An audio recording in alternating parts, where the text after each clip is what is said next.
Okinawa, 1945. The last stepping stone before Japan itself. An island 340 square miles of volcanic rock, rice paddies, and coral ridges that the United States Marine Corps and Army would pay for in blood measured by the gallon. By late May 1945, the Battle of Okinawa had already become the Pacific War's most savage ground combat. Not the swift amphibious assaults of Tarawa or Iwo Jima, but a grinding, methodical slaughter that went on week after week, turning green hillsides into moonscapes of mud and shattered limestone. The Japanese had learned. After watching Americans steamroll across the Pacific with overwhelming firepower and naval support, the Imperial Japanese Army had abandoned the beach defenses. They had withdrawn inland, into the island's southern highlands, where they had spent months, years, in some cases, carving fortifications into the ancient coral and volcanic rock. They had turned Okinawa into a fortress that swallowed men whole. The ridgelines ran east to west across the southern third of the island. Sugar Loaf, Half Moon, Horseshoe, Shuri Castle, Kanishi Ridge. Names that would be written in Marine Corps history in letters of blood. Each ridge was a killing ground, honeycombed with caves and tunnels that connected in elaborate networks beneath the surface. Machine gun nests covering every approach. Mortars pre-registered on every piece of ground an American might cross. Spider holes where Japanese soldiers waited in the dark with grenades and bayonets. And the rain. God, the rain. It had been falling for days without end, turning the volcanic soil into a slurry of red-brown mud that sucked at boots and turned every slope into a sliding sheet of filth. Foxholes filled with water. Trenches became canals. The dead sank into the mud and disappeared, or surfaced days later, bloated and unrecognizable. The Marines fought in this hell wearing utilities that never dried, carrying rifles caked with mud, moving forward yard by yard against an enemy who would not surrender, who could not be flanked, who had to be burned or blasted out of every hole. By the third week of May, the 1st Marine Division had been engaged in continuous combat for 43 days. Companies that had landed with 200 men were down to 70.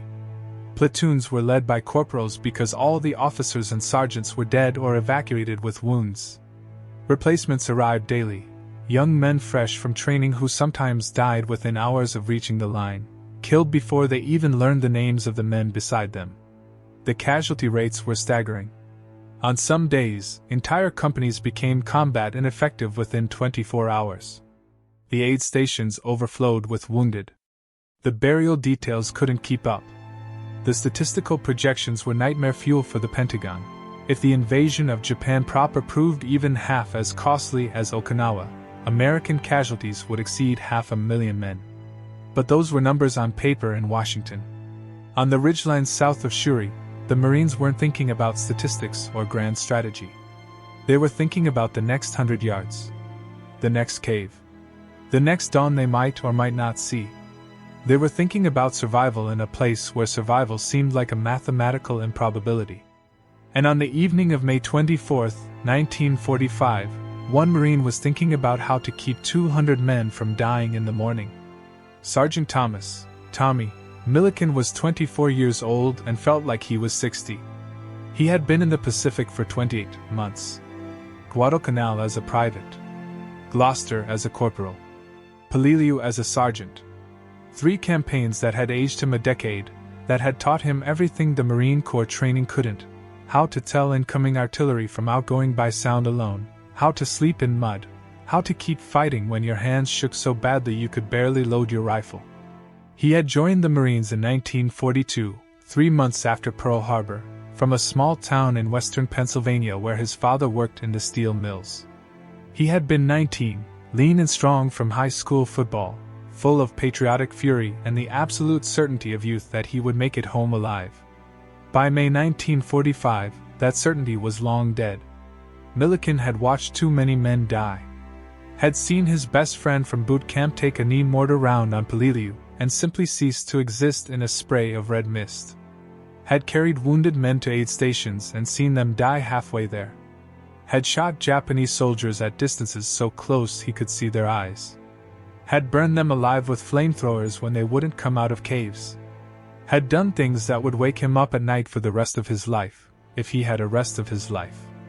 He was a squad leader in Charlie Company, 1st Battalion, 5th Marines. Or what was left of Charlie Company. They had come ashore on Okinawa on April 1st with 183 men. By May 24th, they were down to 62 effectives.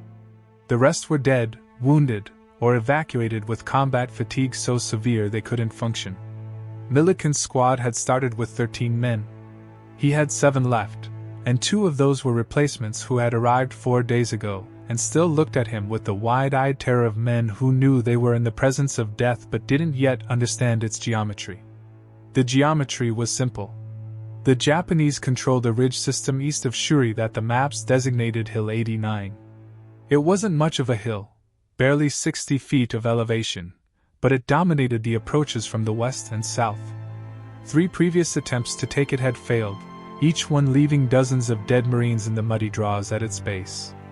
The Japanese positions were textbook reverse slope defense. The forward slope of the hill was empty, deliberately left undefended to draw attackers in. The reverse slope, the eastern face, was where the killing positions were dug. Caves at multiple elevations, mutually supporting, with interlocking fields of fire. Mortars positioned to drop rounds directly on top of anyone trying to climb the western approach. Machine guns sighted to catch attacking forces and enfilade as they crested the top.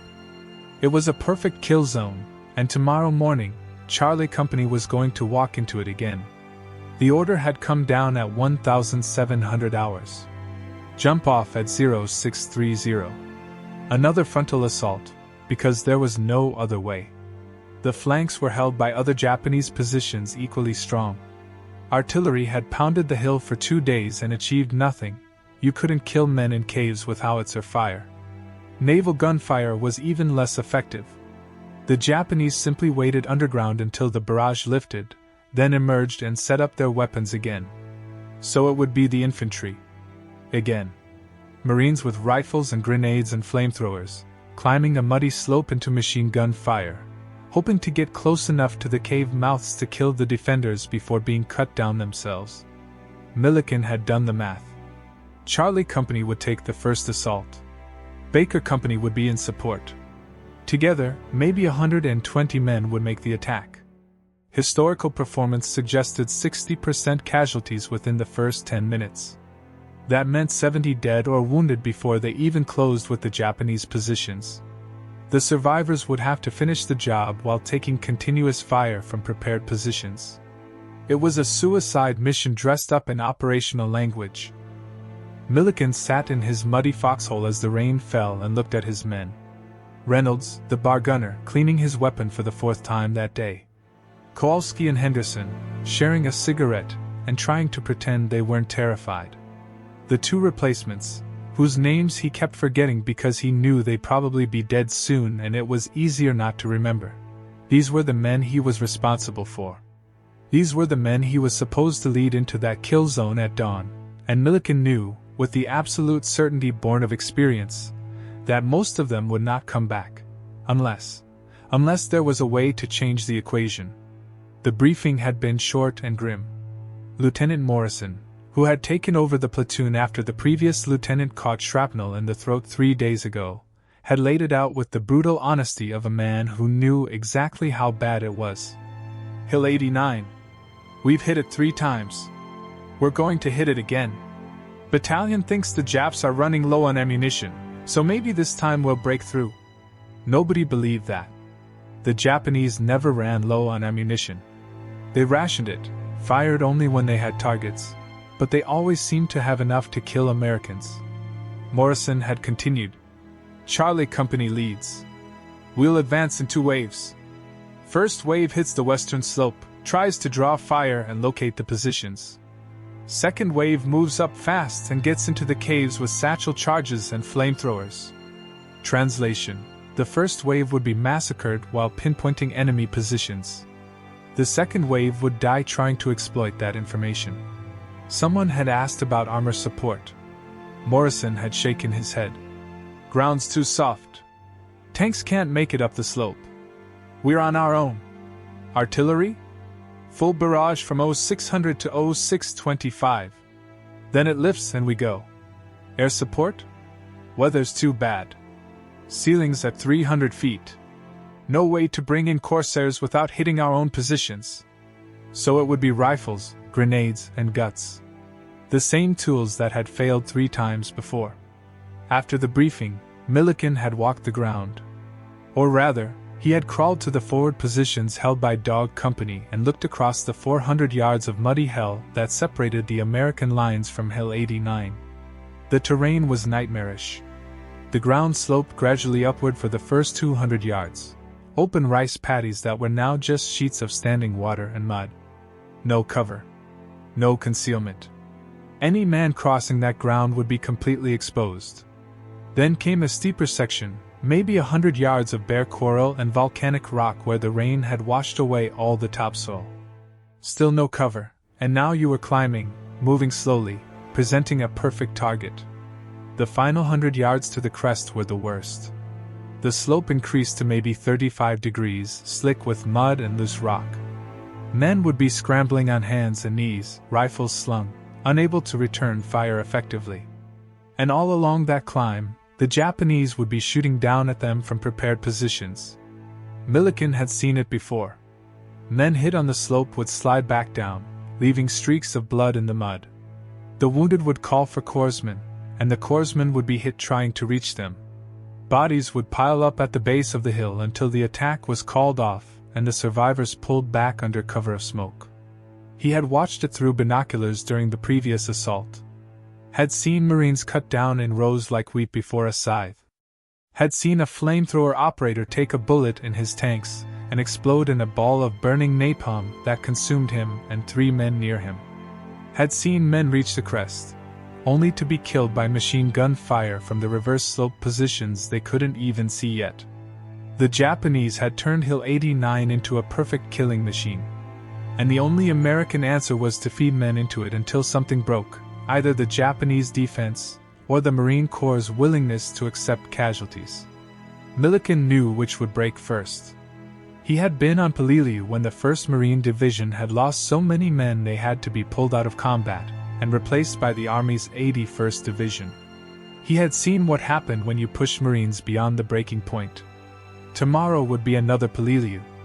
Another day when the casualty lists would be so long that stenographers in Washington would work through the night typing telegram notifications to families. Unless someone found a different way. Milliken sat in his foxhole as darkness fell, smoking a cigarette he had bummed from Kowalski, thinking about weapons and geometry. The problem was simple. The Marines had to cross 400 yards of open ground, then climb a slope, while taking fire from elevated positions they couldn't effectively engage. Rifle fire was useless. You couldn't shoot accurately while running through mud or scrambling up a slope. The Japanese were in caves. You couldn't suppress positions you couldn't see. The few times Marines got close enough to throw grenades, they were immediately cut down by interlocking fire from other positions. The bar was better. Reynolds was a good gunner, and the Browning automatic rifle could lay down suppressive fire while the riflemen moved. But even the bar couldn't reach into caves, and its 20-round magazine meant Reynolds would be reloading constantly under fire. The flamethrowers were devastating when they worked, but the operators were priority targets. The Japanese knew that if they killed the flamethrower operator early, the entire assault lost its most effective weapon. And the M2 flamethrower was heavy, slow, and had a range of only about 30 yards. You had to get close to use it, and getting close meant crossing that kill zone. Mortars couldn't help.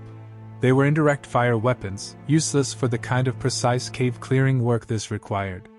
What they needed was a weapon that could suppress the cave positions from a distance, be fired accurately while moving upslope, have enough sustained firepower to keep Japanese heads down during the assault, not require the operator to expose himself completely. The Marine Corps didn't have such a weapon. But maybe, Milliken thought, it could be improvised. He had been thinking about the M1919 machine gun. Charlie Company had 2 of them, belt-fed .30-06 weapons that could fire 500 rounds a minute when they worked. The problem was they were defensive weapons, designed to be fired from fixed positions. They weighed 31 pounds without the tripod, 50 with it. You couldn't assault with them. You set them up, fed them belts, and used them to defend positions or provide covering fire from static locations. But what if you could make one mobile? The idea formed slowly, crystallizing out of desperation and memory. Milliken had seen photos from Europe, Army infantry in France using captured German MG-42s fired from the hip during assaults. The Germans had designed their machine gun to be lighter, faster, more mobile than American weapons. The 42 had a bipod that could be used for assault fire. The M1919 had a bipod too, but it was flimsy, designed for light support, not assault work. And the gun was still too heavy to fire effectively while moving. But what if you stripped it down? What if you removed the heavy tripod, reinforced the bipod, and created a way to fire it from a braced position while moving upslope? The gun could be carried by two men, one handling the weapon, one feeding the belt. They could move in short rushes, drop, fire sustained bursts directly into the cave mouths, then move again while riflemen advanced under their cover. It was crazy. The M1919 wasn't designed for assault fire. The recoil would be brutal. The barrel would overheat quickly without the proper mounting. The reliability would be questionable at best. But it might work. Milliken climbed out of his foxhole and went looking for Reynolds, the bar gunner. If anyone would understand what he was thinking, it would be another automatic weapons man. He found Reynolds in a shallow fighting position 50 yards back, trying to clean mud out of his Browning's gas system by the light of a hooded flashlight. "Reynolds, got a minute?" The bar gunner looked up, rainwater streaming off his helmet. "Sure, Sarge. What's up?" Milliken crouched down next to him, keeping his voice low. "Crazy question. You ever fire a 1919 without the tripod?" Reynolds frowned. "The machine gun? No. Why would you? Thing weighs a ton and kicks like a mule. You'd never hit anything. What if you braced it? Bipod on the ground, stock against your shoulder, someone feeding the belt? You thinking about tomorrow?" "Yeah." Reynolds was quiet for a moment, thinking it through. "The Japs are in caves. High ground. We can't suppress them with rifles." "Right. But a belt fed could put sustained fire directly into the cave mouths. Keep their heads down while the assault element moves. If it doesn't jam. If the barrel doesn't melt. If the bipod doesn't collapse. If the gunner doesn't get cut in half by return fire." "All true," Milliken admitted. "But we're going to get cut in half anyway if we try another straight assault. At least this way, maybe some of us make it to the caves." Reynolds set down his bar and looked at Milliken in the darkness. "You want to modify one of the company guns?" "Yeah. Strip it down. Reinforce the bipod. Maybe add a shoulder brace of some kind. Make it mobile enough to advance with the assault. Lieutenant Morrison know about this?" "Not yet. Wanted to see if it was even possible first." Reynolds was quiet again, then he nodded slowly. "Daniels is running one of the 1919s. He's a good gunner, but he's scared shitless about tomorrow. If you can give him a better chance, he'll probably go for it." "What about the technical side? Can we actually modify a 1919 to fire from an assault position without it shaking apart?" "Maybe. You need to reinforce the bipod legs, weld some additional support maybe. Add a padded stock or brace for the shoulder. The gun already has a rear grip and trigger. You need someone strong to control the recoil, and you'd burn through barrels fast, but yeah, it might work." "How long would it take?" Reynolds looked at his watch. It was 2,100 hours. Jump off was 0630. 9 hours. If we had a welder, some scrap metal, and Daniel's cooperation. Plus we need to test fire it. Make sure it doesn't shake apart on the first burst. We've got scrap metal everywhere. Wrecked vehicles, destroyed equipment. Finding a welder might be harder. "Motor pool," Reynolds said immediately. "They've got portable welding gear for fixing tanks. If we can sweet talk one of those guys." Milliken made a decision. "Let's do it. Worst case, it doesn't work and we attack with standard weapons. Best case, we've got something that might actually suppress those caves. And if it does work? If we pull this off? You know the Corps is going to ask why we modified a weapons system without authorization. Milliken smiled grimly. If we pull this off, I'll take whatever ass chewing comes. You with me? Reynolds grinned back. Hell yes, Sarge. Let's build something stupid. Finding Daniels was easy. He was in his fighting position with his assistant gunner, Ramirez, both of them staring at the M1919 like it was a death sentence. Which, in tomorrow's assault, it probably was. Milliken laid it out simply. We want to modify your gun. Make it mobile. Give you a chance to suppress those caves from an assault position instead of fixed defense. Daniels looked skeptical. Sarge, this thing weighs 50 pounds with the tripod. How the hell am I supposed to assault with it? We're going to strip off the tripod. Reinforce the bipod. Add a shoulder brace. You'll carry the gun, Ramirez feeds the belt. You move in bounds, rush, drop, fire into the caves, then move again. That's insane. Yep. But so is walking into that kill zone with nothing but rifles. At least this way, you're shooting back while you move. Ramirez, a quiet kid from New Mexico, spoke up. What's the chance this kills us? Milliken was honest. The gun might jam. The bipod might fail. You'll be a priority target the second the Japs see what you're doing.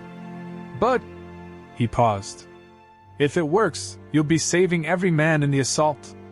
You'll be the reason we make it to those caves. Daniels and Ramirez looked at each other. Some silent communication passed between them. Finally, Daniels nodded.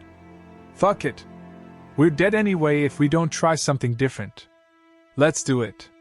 Reynolds went to find the motor pool, looking for a welder who could be convinced to help with an unauthorized weapons modification at 10 o'clock at night in the rain.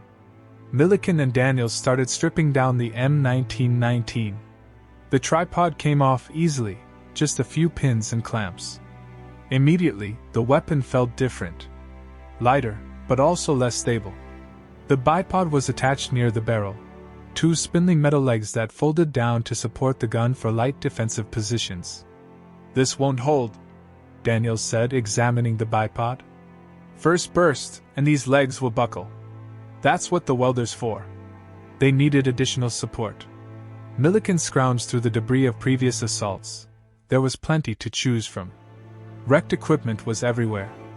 He found a destroyed Jeep 40 yards behind the lines, its frame twisted by a direct artillery hit. The metal tubing of the roll bar was still intact. Using a hacksaw from the company tool kit, Milliken cut two sections of the roll bar tubing, each about 18 inches long.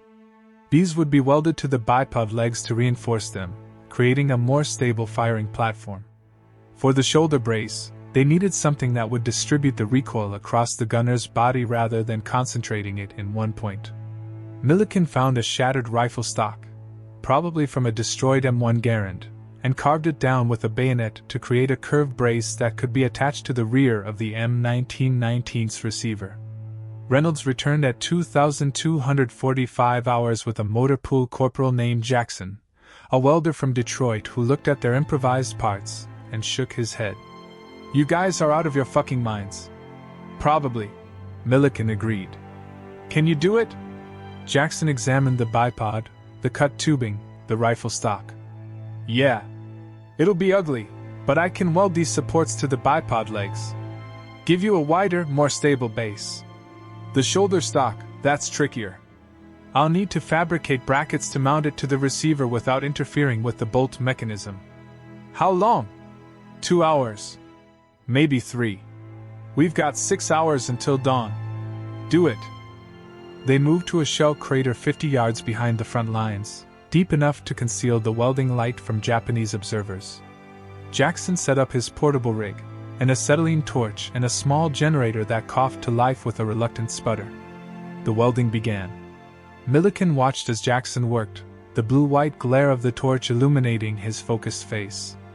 He welded the reinforcement tubing to the bipod legs, creating an A-frame structure that would distribute the weapon's weight more evenly. The welds weren't pretty, Rough beads of metal that would make an armory inspector weep, but they were solid. The shoulder stock was more complicated. Jackson had to create 2 metal brackets that would clamp onto the M1919's receiver, then bolt the modified rifle stock to those brackets. It took him 90 minutes and 3 different attempts before he got it right. At 0147 hours, the modification was complete. The M1919 looked like something from a fever dream. The original tripod mount was gone, replaced by the reinforced bipod that now looked like a small tripod itself. The improvised shoulder stock jutted from the rear of the receiver at an angle designed to align the gun with the shooter's shoulder when firing from a prone or kneeling position. "It looks like shit," Daniels observed. "It looks alive," Reynolds countered. "Will it work?" Milliken asked Jackson. The welder shrugged. "Structurally, the welds are solid. The bipod should hold under firing stress. The stock will distribute recoil. Whether Daniels can actually control the gun in an assault, that's not an engineering question. We need to test fire it." That was a problem. They couldn't test fire a machine gun in the middle of the night without alerting every Japanese position within a mile. But they also couldn't send Daniels into combat with an untested weapon that might explode in his face. Milliken made a decision. "We'll test it at 0600, during the preliminary barrage. The artillery will be loud enough to cover a few bursts. If it doesn't work, we dump the mod and go with standard weapons." Daniels hefted the modified 1919. Without the tripod, it was manageable, maybe 35 pounds. Heavy, but not impossible to carry in combat. He brought it to his shoulder, testing the feel of the improvised stock. "Recoil's going to be brutal," he said. "Can you handle it?" "Guess we'll find out." They spent the next 3 hours preparing. Daniels practiced shouldering the gun, finding positions where he could brace it while still maintaining mobility. Ramirez practiced feeding belts smoothly, keeping the ammunition from tangling. Reynolds watched and made suggestions. "Lean into it. Use your whole body to absorb the recoil, not just your shoulder. Short bursts, 5-6 rounds max. Any more and the barrel will climb and you'll lose your target. What about sustained fire into the caves? 3-second bursts with 2-second pauses. Keeps the barrel from melting and gives you time to adjust aim between bursts." At 0400 hours, Milliken went to find Lieutenant Morrison. The lieutenant was in the command post, a reinforced foxhole with a canvas tarp overhead, studying maps by the light of a red-filtered flashlight. He looked up as Milliken approached. "Sergeant, you should be getting your men ready." "Sir, I need to show you something." Milliken explained what they had done. Morrison listened without interrupting, his face unreadable in the red light. When Milliken finished, Morrison was quiet for a long moment. Then he said, "You modified a company weapon system without authorization." "Yes, sir." "You used motor pool resources and personnel for an unsanctioned project." "Yes, sir." "And you think this is going to work?" "I think it gives us a better chance than walking into that kill zone with nothing but rifles, sir."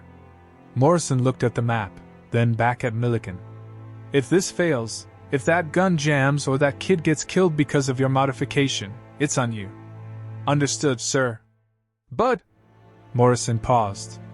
"If it works, if it actually makes a difference, I'll make sure you get credit."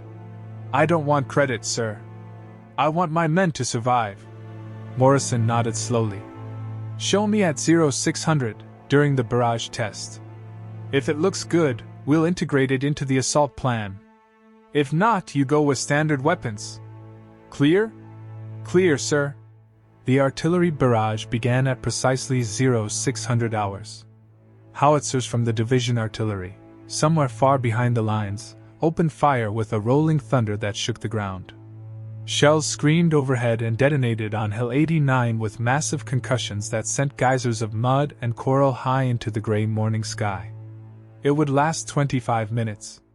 Not enough to destroy the cave positions, but enough to keep Japanese heads down and maybe, just maybe, damage some of their firing positions.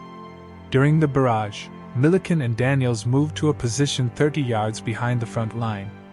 They set up the modified M1919, bracing the bipod against a slight rise in the ground, Daniels settling in behind the gun with Ramirez kneeling beside him, a belt of .30-06 ammunition ready. Lieutenant Morrison joined them, along with Reynolds and 3 other Marines who wanted to see if this crazy idea would work. "Any time, Sergeant," Morrison said. Daniels took a deep breath, settled the improvised stock against his shoulder, gripped the weapon's handles, and squeezed the trigger. The M1919 roared to life. The noise was incredible, even with the artillery barrage as background. The gun bucked and hammered, the recoil driving back into Daniel's shoulder with brutal force. The bipod flexed but held, the reinforced legs digging into the mud. Brass casings fountained out of the ejection port in a glittering arc. Daniels fired a 5-round burst, paused, fired again. Adjusted his aim slightly. Fired a 3rd time. Then he stopped, breathing hard, his shoulder already aching from the punishment. Morrison examined the gun. The welds had held. The bipod was still intact. The barrel was hot but not dangerously so. Daniels had kept the burst short enough to avoid overheating. "Did it feel controllable?" Morrison asked. Daniels nodded, working his shoulder. "Yeah. Barely. But yeah. Short bursts, leaning hard into it. I can keep it on target. Can you move with it?" "Let me try." Daniels stood, lifted the gun, and advanced 10 yards in a crouching run. He dropped to one knee, deployed the bipod, and fired another burst. The gun stayed steady. He moved again, another 10 yards, dropped, fired. Morrison watched, calculating. Then he turned to Milliken. "It works. Jesus Christ, it actually works. So we're doing this? We're doing this. Get your squad ready. Daniels and Ramirez move with the assault element. They'll provide suppressive fire while the riflemen advance. Once we're within grenade range of the caves, the flamethrower teams move up." The artillery barrage lifted at 0625 hours. The sudden silence was shocking, broken only by the patter of rain and the distant crackle of small arms fire from other sectors. Charlie Company moved to the jump-off positions. Milliken's squad was in the first wave. 13 men: Milliken, Reynolds with his bar, Daniels and Ramirez with the modified machine gun, and 9 riflemen. They crouched in the muddy defilade at the base of the ridge, checking weapons one final time, each man alone with his fear. Milliken looked at them. Kids, most of them. 19, 20 years old. They had been transformed from civilians into killers by boot camp and combat, but underneath they were still just kids from farms and cities, kids who should have been in college or working their first jobs, not preparing to charge a fortified position in the rain. "Listen up," he said quietly. "We're going to move in bounds. Daniels and Ramirez provide covering fire. Reynolds and I advance with the rifle element.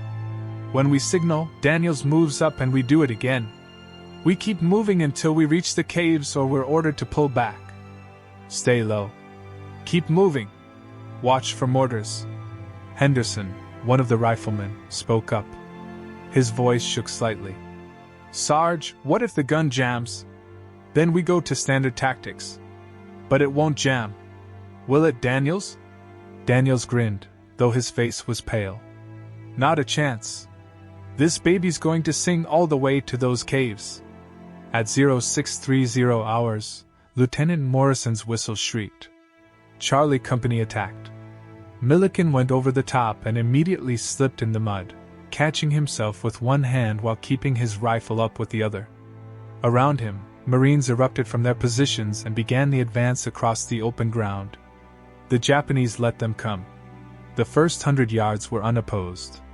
The Marines splashed through standing water, climbed over shell craters, moved across the rice paddies that had become swamps.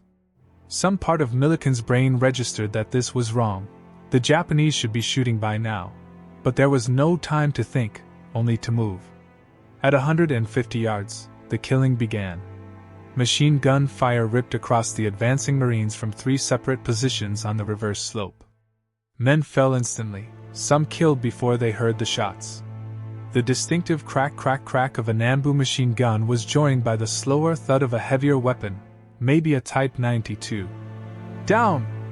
Down! Milliken screamed, hitting the mud. Around him, Marines dove for any cover they could find, shell craters, slight rises in the ground, anything that might stop a bullet. The machine gun fire intensified, joined now by rifle fire from spider holes and cave positions. This was the moment. This was where the previous assaults had stalled, pinned down by fire from positions they couldn't locate or suppress. Milliken turned to look for Daniels. The machine gunner was 20 yards behind, deploying the modified 1919 in the crater of a previous artillery strike. Ramirez fed the belt as Daniels settled the weapon, braced it, and opened fire. The sound was different from the Japanese guns, deeper, faster, a sustained roar that rose above the crack of rifle fire. Daniels walked his fire across the hillside, aiming for the cave mouths that were visible as dark spots in the coral. The effect was immediate. The Japanese machine gun fire slackened as the gunners ducked back into their caves. Daniels kept firing, short controlled bursts into each position, moving from target to target with methodical precision. The .30-06 rounds smashed into the rock around the cave mouths, creating a storm of stone splinters and ricochets. It wasn't enough to kill the defenders, they were too deep in the caves for that. But it was enough to make them keep their heads down. "Move! Move!" Milliken shouted. The riflemen scrambled forward another 30 yards before going to ground again. Daniel ceased fire, grabbed the 1919, and rushed forward with Ramirez, sliding into a new position. He fired again. More suppressive bursts into the caves. The Marines advanced. It was working. The modification was actually working. They crossed the 200-yard mark. 250. Men were still being hit. The Japanese had too many firing positions to suppress them all.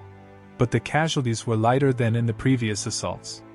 The sustained fire from Daniel's modified gun was keeping enough Japanese heads down that the advance could continue. At 300 yards, they reached the base of the slope. Here the ground changed from mud to coral and volcanic rock. The incline increased sharply. This continue 12:10 a.m. was where previous assaults had collapsed completely, with Marines pinned on the slope, unable to advance or retreat, getting picked off by shooters they couldn't see. Milliken looked back at Daniels. The machine gunner was red-faced, his shoulder clearly aching from the punishment of the recoil.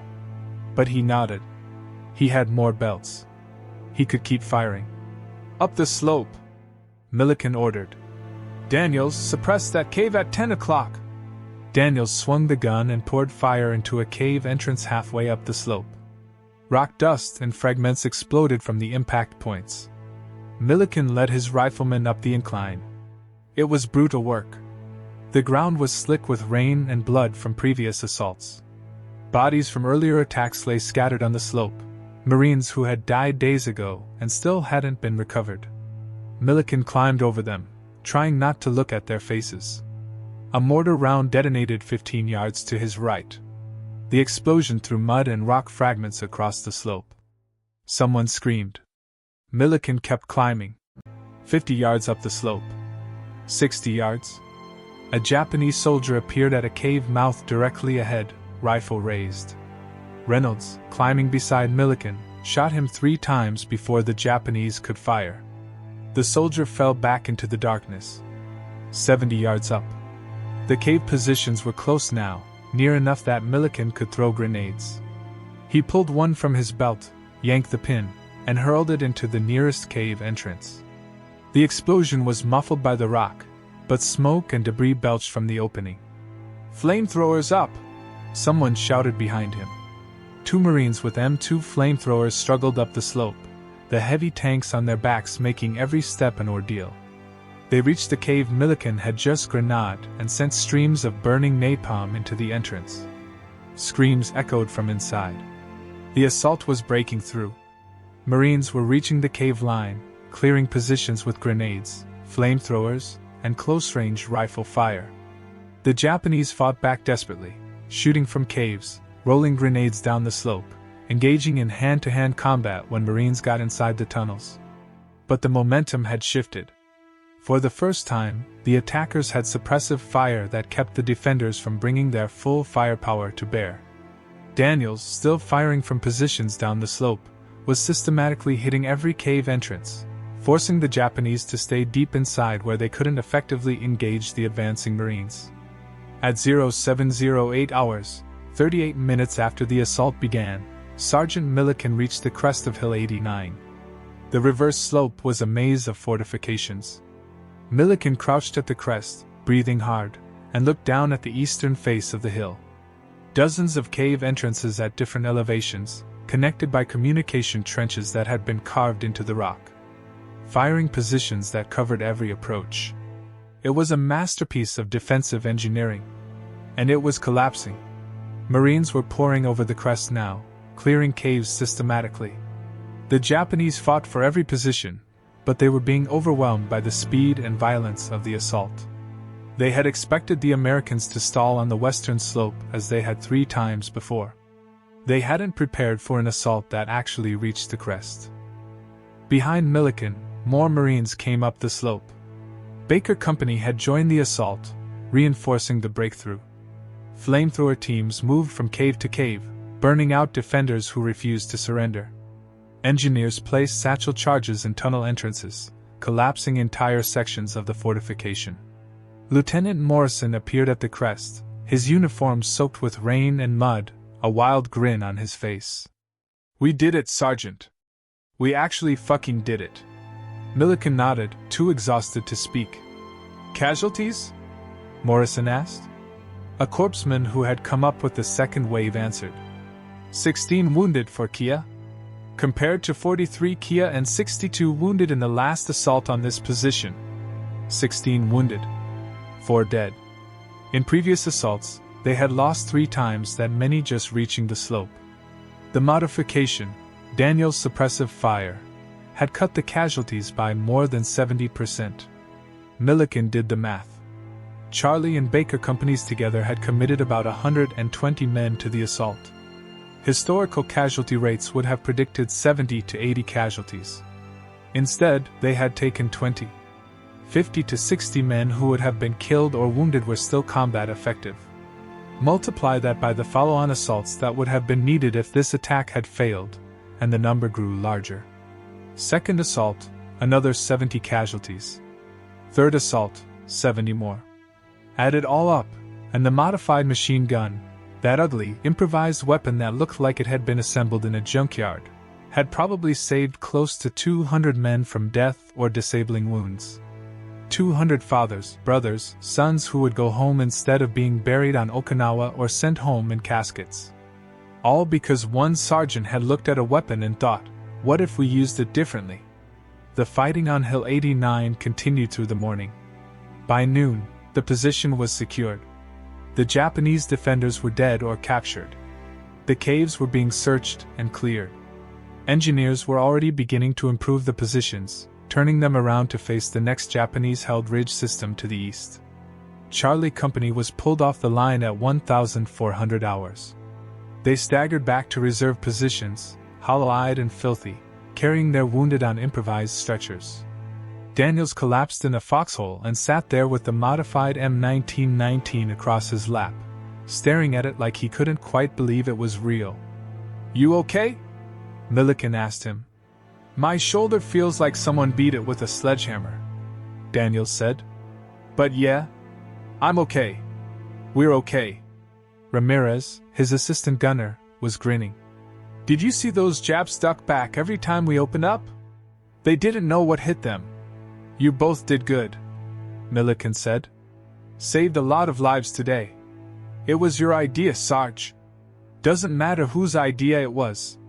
You made it work." Reynolds came by with a canteen of water, which Milliken accepted gratefully. The bar gunner nodded toward the modified machine gun. "Think they'll let us keep it?" "I don't know. Probably not. The armorers are going to shit themselves when they see what we did. Worth it though." "Yeah. Worth it." The armorer, a master sergeant named Walsh, arrived at Charlie Company's position at 1,600 hours. He had heard about the modified weapon and wanted to see it for himself. Walsh examined the M1919 in silence, turning it over, checking the welds, testing the bipod stability, looking at the improvised shoulder stock. His face was expressionless. Finally, he looked at Milliken. "Who authorized this modification?" "Nobody, Sergeant. We did it on our own last night." "Do you have any idea how many regulations you violated?" "Unauthorized modification of a weapon system, use of motor pool resources without authorization, field alterations that void all safety certifications." "Yes, Sergeant. I'm aware." Walsh looked at the gun again, then back at Milliken. A slow smile spread across his face. "Fuck the regulations. This is brilliant. Did it work? 16 casualties instead of 70. Hill 89 is ours." Walsh whistled softly. "And the gun? It held up under fire? Fired maybe 600 rounds total. No jams, no malfunctions. Bipod stayed solid. Recoil was manageable with the shoulder brace. Can I take this back to the armory? I want to document the modifications, maybe write them up for higher command." Milliken hesitated. "Daniels might want to keep it. He's kind of attached to it after this morning." Walsh nodded. "I'll talk to him. But Sergeant, this could be important. If we can replicate this mod for other units, we might save a lot more lives before this damn war is over." But it didn't work out that way. Walsh did write up a report. He submitted it through channels with detailed photographs and technical specifications of the modifications. The report made it as far as Division Ordnance, where it sat on someone's desk for 3 weeks before being filed away.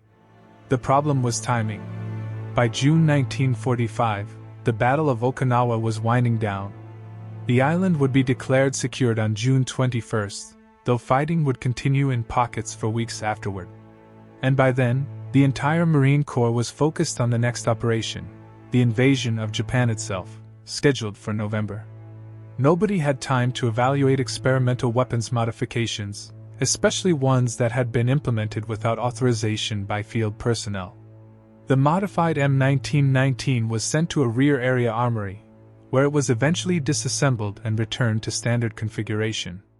The reinforced bipod and shoulder stock were discarded as non-standard parts. Daniels got his regular M1919 back, mounted on a standard tripod. No official commendation was issued for the modification or its tactical employment.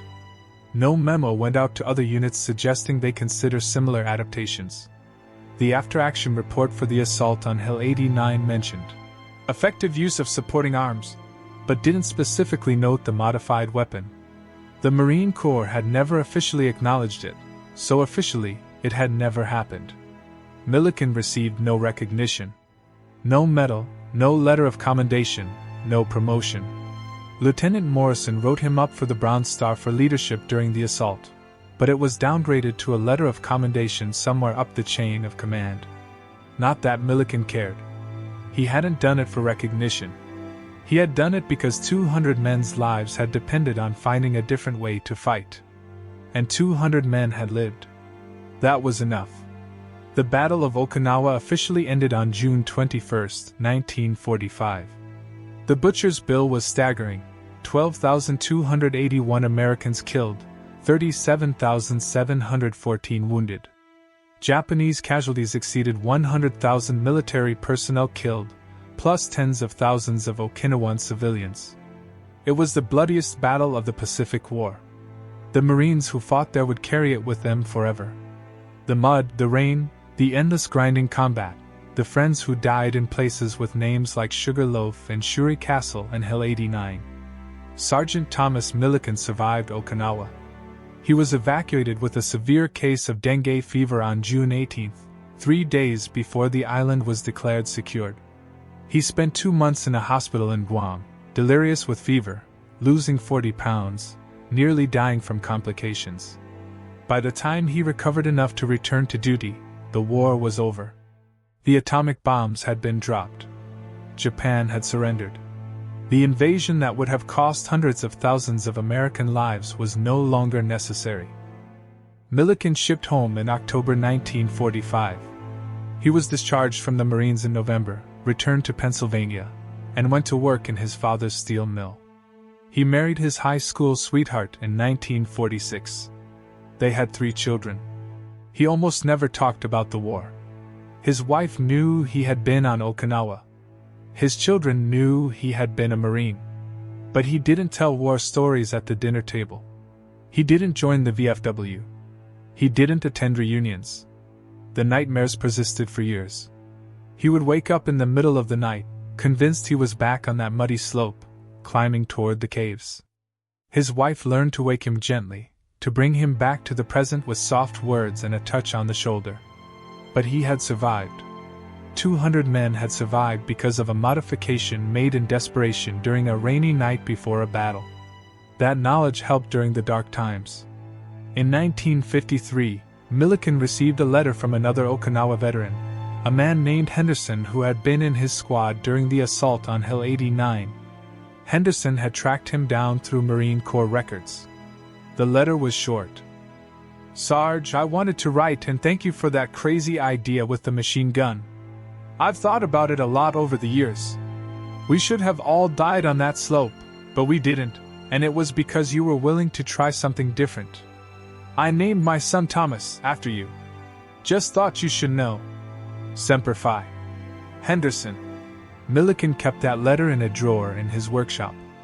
Sometimes, on bad days, he would take it out and read it. The modified M1919 was never adopted by the Marine Corps. The concept of a shoulder-fired, belt-fed machine gun for assault operations would eventually be developed by other militaries.